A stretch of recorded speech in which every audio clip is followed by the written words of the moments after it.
மயிலாடுதுறையில் பொங்கல் சிறப்பு தொகுப்பிற்காக கொள்முதல் செய்யப்படும் கரும்புகளை இடைத்தரகர்கள் இல்லாமல் விவசாயிகளிடம் இருந்து அரசு நேரடியாக கொள்முதல் செய்ய வேண்டும் என கோரிக்கை விடுத்துள்ளனர். இதுகுறித்து நமது செய்தியாளர் சுந்தரமூர்த்தியிடம் விவசாயிகள் தெரிவித்த கருத்துக்களை தற்போது காணலாம். பொங்கல் பண்டிகைக்கு இன்னும் சில தினங்களே உள்ள நிலையில் மயிலாடுதுறை மாவட்டத்தில் சுமார் 400 ஏக்கர் பரப்பளவில் பொங்கலுக்கான செங்கரும்பு அறுவடைக்கு தயாராக உள்ளது. காத்திருப்பு, அள்ளிவளாகம், வானதிராஜபுரம், கடலங்குடி உள்ளிட்ட பல்வேறு கிராமங்களில் சுமார் 5 லட்சம் கரும்பு வரை இந்த ஆண்டு பொங்கலுக்கு தயாராக உள்ளது. பொங்கல் கரும்பை பொறுத்தவரை அது 10 மாத கால பயிராகும். இந்த 10 மாதமும் அதற்கு பராமரிப்புக்கு அதிக நேரமும் பணமும் செலவிட வேண்டிய நிலை உள்ளது. வருடந்தோறும் இதற்கான பராமரிப்பு தொகை மற்றும் வளர்ப்பதற்கான அந்த 10 மாத காலமும் செலவு கூடிக்கொண்டே போகிறது. இந்த ஆண்டு திடீரென்று மிகவும் காலதாமதமாக தமிழக அரசு பொங்கல் சிறப்பு தொகுப்புடன் ரேஷன் அட்டைகளுக்கு வழங்குவதற்கு இன்று ஆணை வெளியிட்டுள்ளது. கடந்த ஆண்டு 33 ரூபாய் கரும்புக்கு விலையாக நிர்ணயிக்கப்பட்டிருந்தது. இருந்தாலும் இடைத்தரகர்கள் காரணமாக 15 முதல் 18 ரூபாய் மட்டுமே விவசாயிகள் விலையாக பெற்றனர். அதுவும் குறிப்பாக வானதிராஜபுரம், கடலங்குடி போன்ற பகுதிகளில் உள்ளூர் பிரச்சனையை வைத்து பொதுமக்கள் போராடி கொண்டிருந்ததால் ஒரு கரும்பை கூட இந்த கிராமங்களில் தமிழக அரசு கடந்த ஆண்டு கொள்முதல் செய்யவில்லை. இதற்காக சாலை மறியல் உள்ளிட்ட பல்வேறு போராட்டங்கள் நடந்தது. கடந்த ஆண்டை போல் இல்லாமல் இந்த ஆண்டாவது உரிய விலை கிடைக்க வேண்டும். அதுவும் கூலி ஆட்களுக்கான சம்பள உயர்வு, கரும்பு பராமரிப்பு தொகை உயர்வு, இடுபொருள் செலவு அதிகரிப்பு ஆகிய காரணமாக மிகவும் விலை உயர்வு நஷ்டத்தை சந்தித்துள்ள விவசாயிகள் தமிழக அரசு கொள்முதல் விலையை 40 ரூபாயாவது ஒரு கரும்புக்கு உயர்த்தி தரணும்னு கேட்டிருக்காங்க.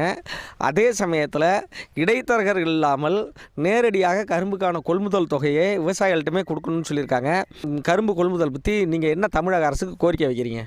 வணக்கம். நாங்கள் கடந்த ஆண்டு பார்த்திங்கன்னா இந்த பகுதி வானதிராஜபுரம், கடலங்குடி, மயிலாடுதுறை மாவட்டத்தில் ஒரு 500 ஏக்கருக்கு மேலே பொங்கல் கரும்பு சாகுபடி பண்ணியிருந்தாங்க.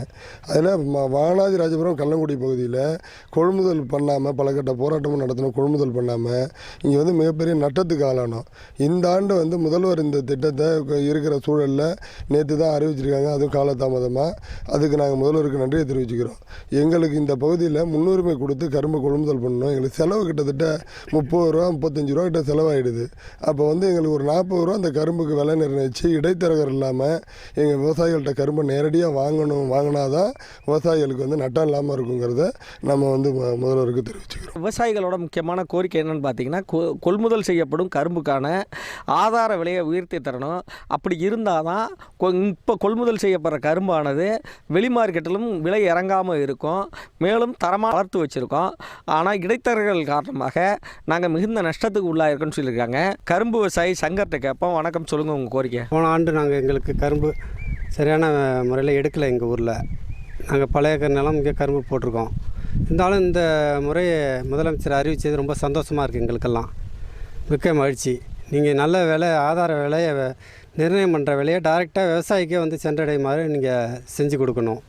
இதனால் எங்களுக்கு ரொம்ப மன உளைச்சல் இருக்கும். பயங்கரமாக கரும்பெல்லாம் சாஞ்சி இப்போ ஒட்டுக்கு ரெட்டி செலவாகிட்டுருக்கு. எங்களுக்கு நீங்கள் தான் பார்த்து நல்ல விதமாக ஆதார விலையை டைரெக்டாகவே விவசாயிக்கு கேட்குற மாதிரி நாங்கள் எங்கே வண்டி இறக்கணுமோ, எந்த சொசைட்டியில் இறக்கணுமோ, எது மூலியமானாலும் எங்கள் வண்டியை வச்சே நாங்கள் வண்டி இறக்கி தர்றோம். இப்போ வெளியூர் போயிருந்தோம், திருச்சிலாம், அங்கெல்லாம் பார்த்திங்கன்னா டைரெக்டாக அவங்களுக்கு விவசாயிக்கே 33 ரூபா போன ஆண்டு கிடச்சிருக்கு. எங்களுக்கெல்லாம் போன ஆண்டு எடுக்கலை. அதுக்கு ஆண்டெல்லாம் 14 ரூபா சொற்ப விலை தான் கிடச்சிது. பாதி கூட எங்கள் விவசாயி கிடைக்க மாட்டேங்குது. ரொம்ப நஷ்டமாக இருக்குது எங்களுக்கு. 33 ரூபாய் கடந்த ஆண்டு கொள்முதலுக்கான அடக்க விலை சொன்னாலும் கரும்பு வெட்டி ஏற்றிட்டு போகிற கூலிங்கிற வகையில் நாங்கள் கழிச்சிக்கிட்டோன்னு சொல்லிட்டு அதிகாரிகள் தரப்புற சொன்னாங்க. ஆனால் அரசியல் தலையீடு காரணமாக விவசாயிகள் வருடம் பாதிக்கப்பட்டிருக்காங்க.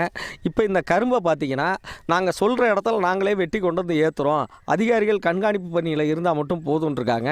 அரசியல் தலையீடு இருக்கக்கூடாதுன்னு விவசாயிகள் கோரிக்கை வச்சுருக்காங்க. தமிழக அரசு கரும்பு கொள்முதல் செய்ய உத்தரவிட்டால் மட்டும் போகாது. பாரம்பரியமாக நமது மண் மனத்தை காப்பாற்றக்கூடிய பொங்கல் பண்டிகை விவசாயிகளுக்கு இனிக்கும் வகையில் இருக்க வேண்டும் என்றால் அவர்களுக்கு போதிய விலை கொடுத்து, அதுவும் இடைத்தரகர்கள் இல்லாமல் அந்த விலையும் விவசாயிகளுக்கு அடிமட்ட விவசாயிகள் வரை சென்று சேர வேண்டும் என்பதே அனைவரின் எதிர்பார்ப்பாக உள்ளது. ஜெயா செய்திகளுக்காக மயிலாடுதுறையிலிருந்து சுந்தரமூர்த்தி.